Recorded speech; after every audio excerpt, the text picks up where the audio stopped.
ನಮ್ಮಲ್ಲಿ ದೇಹ ಅಲಂಕಾರ ಮತ್ತು ಆತ್ಮ ಅಲಂಕಾರ ಅಂತ ಎರಡಿದೆ. ಬಹುತೇಕರು ನಾವು ದೇಹ ಅಲಂಕಾರಕ್ಕೆ ಹೆಚ್ಚಿನ ಮಹತ್ವವನ್ನು ಕೊಡ್ತೇವೆ. ಈಗ ಹೆಚ್ಚಾಗಿ ಹೆಣ್ಮಕ್ಳು ನೀವುಗಳು ದೇಹ ಅಲಂಕಾರಕ್ಕೆ ಹೆಚ್ಚಿನ ಮಹತ್ವ ಕೊಡ್ತಾರೆ. ಗಂಡಸರು ಕೂಡ ಕೊಡ್ತಾರೆ, ಇಲ್ಲ ಅಂತಲ್ಲ, ಆದರೆ ಹೆಣ್ಮಕ್ಳು ಹೆಚ್ಚಾಗಿ ಕೊಡ್ತಾರೆ.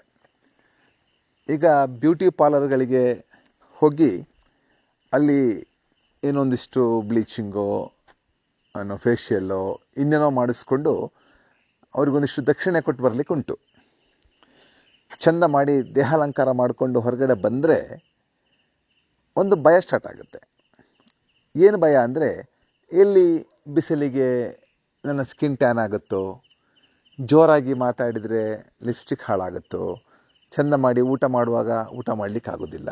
ಒಟ್ಟಿನಲ್ಲಿ ದೇಹ ಅಲಂಕಾರ ಹೆಚ್ಚೆಚ್ಚು ಮಾಡಿಕೊಂಡಷ್ಟು ಒಂದಿಷ್ಟು ಆತಂಕ, ಭಯ ಹೆಚ್ಚಿರುತ್ತೆ. ಮೈ ಮೇಲೆ ಒಡವೆ, ಚಿನ್ನ ಹಾಕೋದು, ಇನ್ನೊಂದು ಅಲಂಕಾರ ಮಾಡಿಕೊಂಡು ಎಲ್ಲ ಯಾರು ಬಂದು ತೊಗೊಂಡು ಹೋಗ್ತಾರೋ, ಯಾರು ಕಿತ್ಕೊಂಡು ಹೋಗ್ತಾರೋ, ಅಥವಾ ಏನಾದ್ರು ಒಂದು ಇರ್ತದೆ. ಒಂದು ರೇಷ್ಮೆ ಸೀರೆ ಉಟ್ಕೊಂಡ್ರೆ ಒಳ್ಳೆಯದು, ಒಂದು 50,000 ರೂಪಾಯಿ ಸೀರೆ ಉಟ್ಟರೆ ಎಲ್ಲಿ ಏನಾದರೂ ಬಿಟ್ಟು ಹಾಳಾಗುತ್ತೋ, ಉಪ್ಪಿನಕಾಯಿ ಜೆಂಡು ಬಿದ್ದು ಮದುವೆ ಮನೆಯಲ್ಲಿ, ಅಥವಾ ಏನಾದರೂ ಊದ್ಗಡ್ಡಿಯ ಇದು ಬಿದ್ದು ಸುಟ್ಟೋಗುತ್ತೋ, ಏನೋ ಒಂದು ರೀತಿಯ ಒಂದು ದೇಹ ಅಲಂಕಾರ ಮಾಡಿಕೊಂಡ್ರೆ ಒಂದಿಷ್ಟು ಆತಂಕ ಮತ್ತು ಒಂದಿಷ್ಟು ಭಯ ಅವ್ರನ್ನ ಕಾಡ್ತಾ ಇರುತ್ತೆ.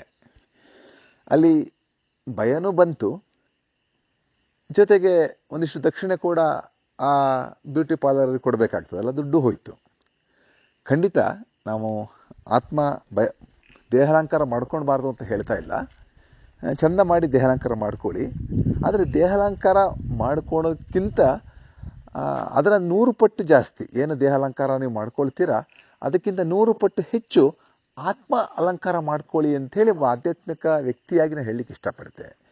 ಯಾಕಂದರೆ ನೋಡಿ, ದೇಹ ಅಲಂಕಾರ ಮಾಡಿಕೊಂಡು ನೀವು ಹೊರಗಡೆ ಬಂದಾಗ ನಿಮಗೆ ಭಯ ಇರುತ್ತೆ, ಆತಂಕ ಇರುತ್ತೆ, ಎಲ್ಲ ಇರುತ್ತೆ. ಆದರೆ ಆತ್ಮ ಅಲಂಕಾರವನ್ನು ಮಾಡಿಕೊಂಡ್ರೆ ನೀವು 29,000 ಅಡಿ ಎತ್ತರ ಇರುವಂಥ ಹಿಮಾಲಯವನ್ನು ಹತ್ತಿಳಿದ್ರೂ ಕೂಡ ಅದೇನಾಗೋದಿಲ್ಲ, ಕರಗೋಗೋದಿಲ್ಲ. ಹಿಂದೂ ಮಹಾಸಾಗರದಲ್ಲಿ ಮುಳುಗಿದ್ರೂ ಕೂಡ ಅದು ಕರಗೋಗೋದಿಲ್ಲ. ಅಂದರೆ ಒಂದು ಸರಿ ನೀವು ಆತ್ಮ ಅಲಂಕಾರವನ್ನು ಮಾಡಿಕೊಂಡ್ರೆ ಅದು ಶಾಶ್ವತವಾಗಿ ನಮ್ಮಲ್ಲಿ ಉಳಿಯುತ್ತೆ ಅಂತಕ್ಕಂಥದ್ದು. ಅದಕ್ಕೆ ಹಣ ಕೊಡಬೇಕು ಅಂತಿಲ್ಲ. ಬ್ಯೂಟಿ ಪಾರ್ಲರ್ ಹೋಗಿ ನಾವೇನು ಹಣ ಕೊಟ್ಟು ದಕ್ಷಿಣೆ ಕೊಟ್ಟು ಬರ್ತೀವಿ, ಆ ರೀತಿ ದಕ್ಷಿಣೆ ಕೊಡುವಂಥ ಅವಶ್ಯಕತೆ ಇಲ್ಲ.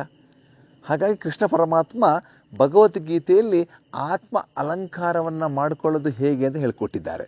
ಹಾಗಾಗಿ ನಾವು ಆತ್ಮ ಅಲಂಕಾರವನ್ನು ಮಾಡ್ಕೊಳ್ಳಲಿಕ್ಕೆ ಹೇಗೆ ದೈಹಿಕ ಅಲಂಕಾರವನ್ನು ಮಾಡ್ಕೊಳ್ಳಲಿಕ್ಕೆ ಬ್ಯೂಟಿ ಪಾರ್ಲರ್ಗಳಿದೆಯೋ, ಅದೇ ರೀತಿ ಈ ನಮ್ಮ ಪ್ರಸನ್ನ ರಾಮೇಶ್ವರ ದೇವಸ್ಥಾನ ದೇವರಿಂದ ಏನಿದೆ, ಇದು ಆತ್ಮ ಅಲಂಕಾರ ಮಾಡಿಕೊಳ್ಳುವಂಥ ಒಂದು ಒಳ್ಳೆಯ ಬ್ಯೂಟಿ ಪಾರ್ಲರ್.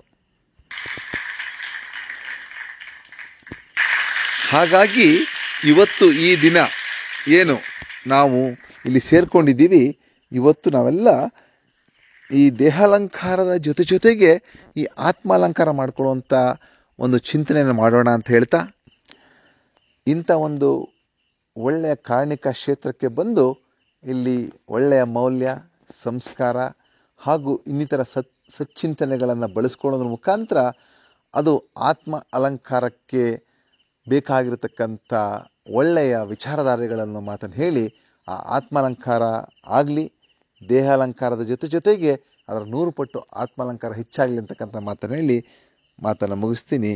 ಶುಭವಾಗಲಿ.